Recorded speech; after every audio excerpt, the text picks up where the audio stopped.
Hello, I'm Dr. Craig Childress here, clinical psychologist, concluding my walk through the 8 symptoms of Gardnerian parental alienation syndrome. Quite the adventure. And symptom number 8 is an interesting one. That the child's rejection of the parent is extended to include other family members of that parent, the grandparents, aunts, uncles, other family members. That's an interesting symptom. Never heard that symptom before. Nobody's ever talked about that being a symptom of any other pathology. But attachment bond. So you're saying the attachment bond to the parent is rejected or distorted, and so all of that parent's attachment networks also become rejected for the child or distorted. Interesting proposition. You think that's like one of the features of the pathology? Okay, we'll need to operationalize it. So I'll need some sort of rating scale that above this certain criteria of rejection of extended families. So because a lot of kids don't see their family, and I don't like grandma; she smells funny. And so how do you categorize? How do you operationally define the rejection of extended family members? Uncle Bob, I don't like him. He's loud. He's crass. He drinks too much. Yeah, well, that's Uncle Bob. And so, how do you define that rejection of family members? So the operational definition, I can maybe outside work with that. That's an interesting. I've never heard that one before.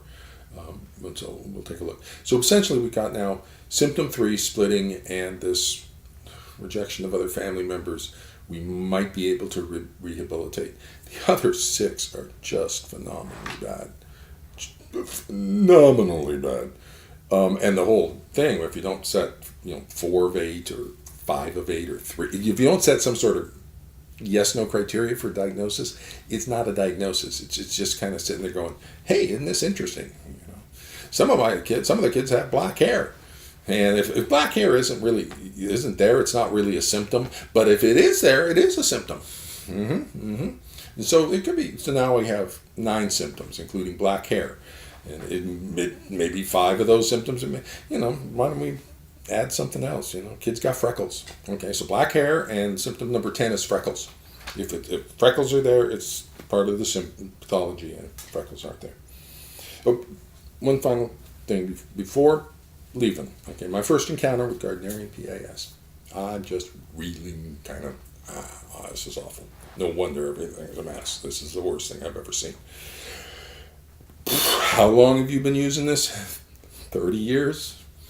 And nobody's done a better job with it? Okay. I start to look at why don't we have any clinical psychologists? Cross-generational coalition, emotional cutoff, child being triangulated in family conflict, got a narcissistic borderline personality pathology that's overwhelming the child and creating the pathology. All right, nobody's done a better job in 30 years than this monstrosity.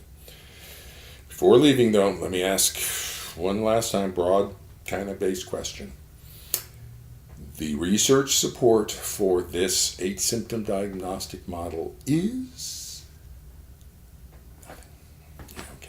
Yeah, okay. Now, if you go over to my Vita series, I talk about my time at Pepperdine University. It was a marvelous training program. It was a marvelous educational experience. Pepperdine, very good program.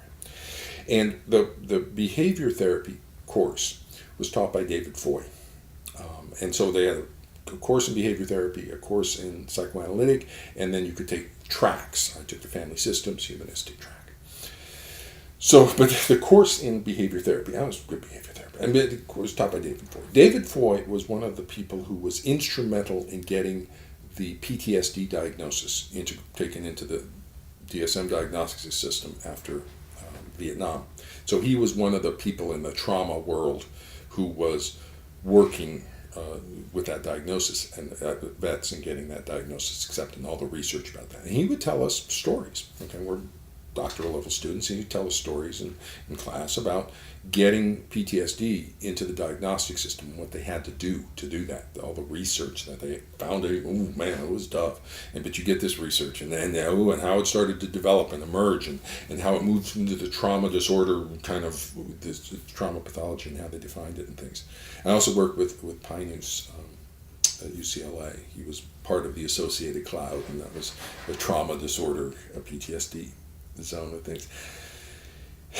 It took a lot to get a diagnosis into established practice. You're going to have to do a lot better than this. A lot better. This is not even close. If you want to try, start by getting about 10 years, 15 years of research on this. You start applying the criteria. If you can, you won't be able to start applying them, see what they can come up with, get your research studies, make your case for it. In the meantime, we're done. This is, we're done.